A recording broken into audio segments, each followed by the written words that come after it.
There was a point in time in CrossFit when everyone was wearing these. Well, maybe not everyone, but definitely too many people. In fact, there's a picture out there somewhere of the great Brent Fikowski wearing them. And unfortunately, I at one point had a pair of five-finger shoes as well. This is just like the most CrossFit type of trend that could happen. And honestly, I think it's one of the worst ones because they're just so ugly. Today, I'm going to get into the best and the worst of some of the trends that have happened in the CrossFit world over the last 20 years. So that would be a good example of a D tier trend. Like those are just so ugly, so bad. An example of a good trend would be something that happened just a few years ago when everyone was using their grips on everything. They would just wrap their gymnastics grips around the bar, around dumbbells. I've seen people use them on the rower. In fact, I think Sprague used them on the rower this year at the CrossFit Games. But this trend has died down a little bit in the last few years because it got so out of hand that at one point CrossFit literally wrote it in the rule book that you couldn't use your grips on deadlifts in one of the quarterfinals workouts.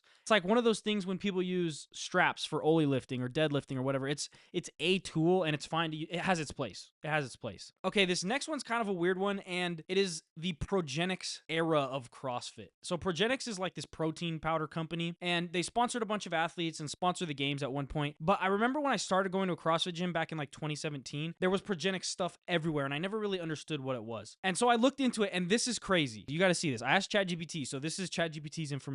I think you're remembering the Progenex affiliate sales program. I found an old Progenex affiliate document. The gym incentive was basically CrossFit gyms could become Progenex affiliates, buy the products at wholesale, and then resell them to their members. The more product you bought, the better the wholesale margin became. So essentially, the more stuff your gym bought from Progenex, the cheaper they would get it, and then they could sell it to their members at the normal rate, and they would take the gain. So it's like a pyramid scheme, but not a pyramid scheme. So if you're ever wondering why there was so much Progenex everywhere, it was because allegedly, according to this, could make up to $28,000 extra a year by doing this Progenex affiliate thing.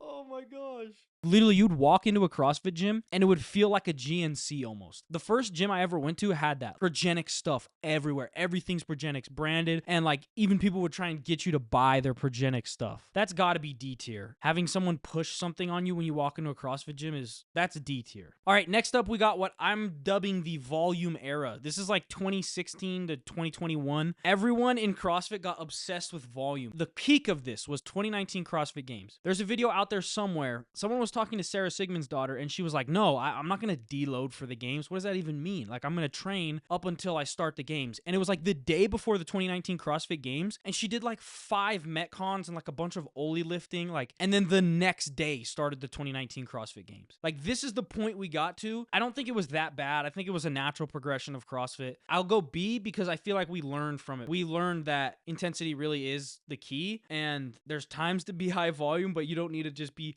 spamming Metcons 24/7. The next trend is one that actually came from the volume era, and that is the machines era. Lately, I've been trying to learn how to do a backflip. It's a new movement. I remember when I learned how to do ring muscle ups, it was like the best feeling ever. And the whole machines thing kind of puts me in this mindset of, okay, I can spend a ridiculous amount of time trying to get my 1K row from 310 to 309, or I can spend that time learning how to backflip, or learning how to climb, or learning how to get better at swimming, because I can get 2 times better at swimming in the next year, but maybe I'll get 0.01% better at rowing. These CrossFit Games athletes spend all freaking year on machines, and they don't know how to do triple unders, and they've never done a GHD wall ball, and they've never done back rolls to support on the rings. Like, you're neglecting whole entire movement patterns to get 0.0001% better at rowing. Okay. Anyway, machines, I'm going to go definitely lower than volume era, but I don't think it's as bad as 5-finger shoes. So I'll go C tier on this one. Now we're back to clothing, and this is not going to be the last bad clothing article we're going to talk about, and that is the headbands. Rich Froning, I feel like, could make anything look cool. Like, he's just a cool dude. The headband, he couldn't. And I'm glad this is kind of like a thing of the past, except for there's still a lot of like old people at the affiliate who wear them. What's interesting about the headband is I feel like trends always go in like 20-year loops. Like the low-waisted jeans are in right now. I feel like we're going to come back around to CrossFitters wearing headbands soon. The headband was pretty bad. I'll go C tier on this one as well. All right, next up, the gospel era. And I don't mean anything having to do with church. There was a point in time where everything in CrossFit was about the methodology. Everywhere you'd go, you'd probably hear someone being like, have you heard the definition of fitness? It's work capacity across broad times and modal domains. The CrossFit rhetoric was not just CrossFit, the company, talking about it, but it had been disseminated into just about everybody who was running gyms, owning gyms. The fact that this era is over is the reason CrossFit's dying. CrossFit is not cool. It's not a fun sport to watch. It's not a fun sport to do. It's not a lucrative sport to compete in. On the outside, to someone who doesn't know anything, it just looks like exercise. And without someone like Greg Glassman shouting from the rooftops everything about increased work capacity across broad times and modal domains, measurable, observable, repeatable. A functional movement is a movement that moves a large load a long distance quickly. You should eat meats, vegetables, nuts, and seeds, some fruit, a little starch, no sugar. We have the cure for type 2 diabetes. All of these very evoking phrases, concepts, is the reason CrossFit succeeded. And the fact that nobody is saying stuff like this anymore is the reason that people are such fickle CrossFitters. CrossFit is the methodology. It is the ideas behind CrossFit.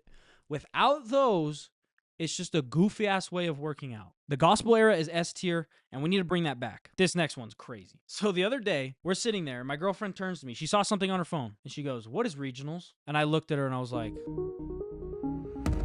welcome to California, the home of CrossFit. And welcome to the arena floor at the Wynn Entertainment Center.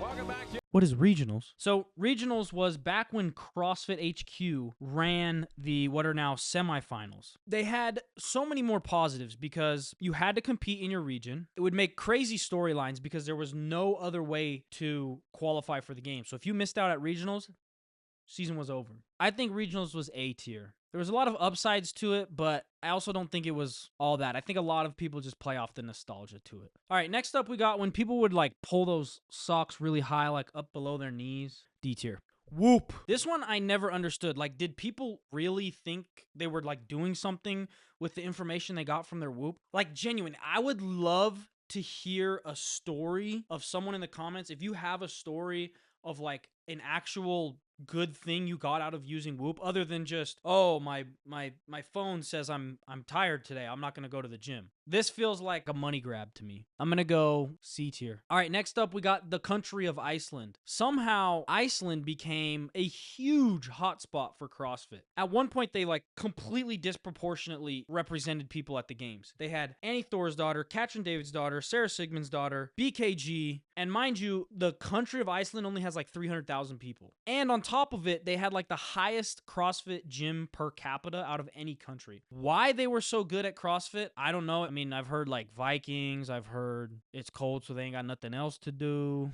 This is B tier. Zone 2. I don't know where this started. I low-key think it was like the running community. And to be honest, I think people really dug into the Zone 2 thing because they got sick of hurting. Like, a CrossFit workout hurts. You got to be willing to go through some full body pain to do a CrossFit workout. Zone 2 feels nice. And that's why I'm not hating on it. You guys know my thoughts on Zone 2. I don't know that it gets you that much fitter. Zone 2 is a cop-out to not program long things in the right way. And I'll give you an example. The other day I did a workout and it was 200 double unders, max cals on the C2 bike. But the C2 bike had to be at a low damper, meaning each press on the pedal was super light because it was at a low damper, and that makes the movement more aerobic, meaning it's more cardio. And so you did that 3 times in a row. It was 24 minutes total. That is a way to program a very high intensity aerobic or cardio workout that leans on your aerobic base without allowing you to get into like this crazy reaching your lactic threshold, I guess. I think Zone 2 is an easy way to cop out of programming good endurance workouts,